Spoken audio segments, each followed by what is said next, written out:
Hey guys, welcome back to Encore. So today I am at Glen Acres Country Club just outside of Seattle, Washington, and Max is going to take on two par threes to wrap up this series.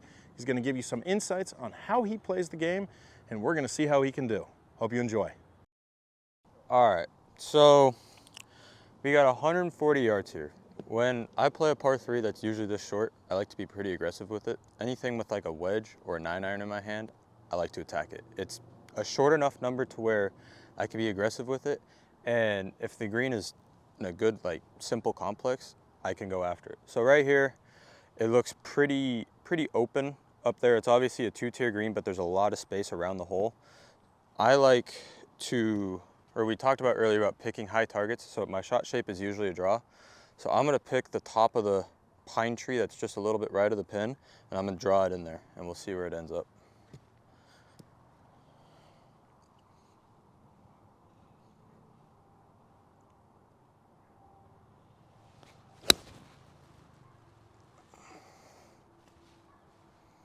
So how I like to read my putts is I always start from behind the ball. I like to just get a general feel for what the green's doing. So one thing to keep in mind is you always want to look for the overall topography of the green. So everything is obviously sloping from back to front because lower end of the green is that way, top end of the green is that way. But then I also like to look at the high end and low end of my putt. So obviously everything's also sloping from left to right. So I always start from behind the ball. One thing I also like to do is when I have a putt generally outside of 15 feet, I don't line up the ball with a line. I always put the logo like how you see it is right now.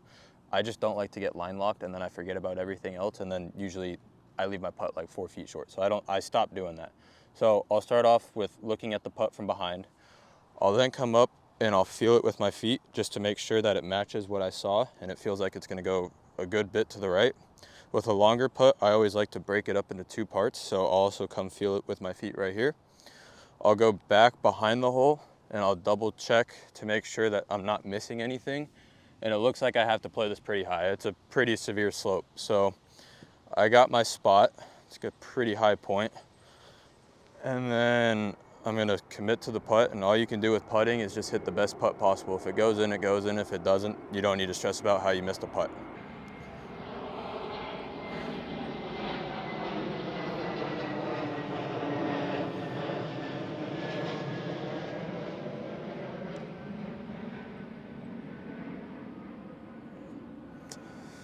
Wasn't bad speed, but just didn't hit it high enough. All right, so got the last hole, another par three. It's 170 playing 180.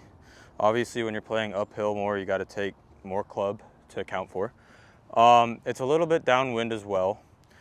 Once again, we talked about earlier with picking higher targets, and I'm playing the draw, so I'm gonna kind of line my shot with the tree that's just a little bit right of the pin in the back, the tip of that.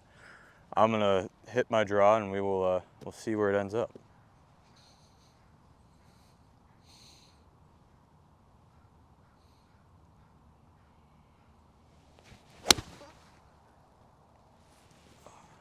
All right, so I'm gonna talk to you guys about how to play a hole that you're not really comfortable with. So something I've seen a lot throughout traveling on this tour is a lot of high handicappers, when they're not comfortable with the tee shot, they'll always pull driver out no matter what.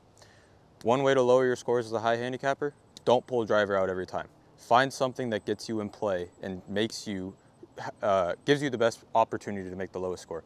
Like let's say for example, this hole does not visually suit your eye. Take something off the tee that you are the most confident with. It could be a 7-iron, it could be a 4-iron, 3-wood, whatever it is. It doesn't have to be a driver. Put it in play. You are going to lower your scores drastically if you do that versus trying to be aggressive and take driver every time. So hit a good shot here, got about 15, 20 feet for birdie. One thing I forgot to mention on the other hole is I'm a very field-based player. So whether that's full swing, putting, whatever it may be, I'm very field dependent versus very specific and technical with it. So I already went through the read beforehand. I got my line, it's going a little bit left. Got my spot and we'll see where it ends up.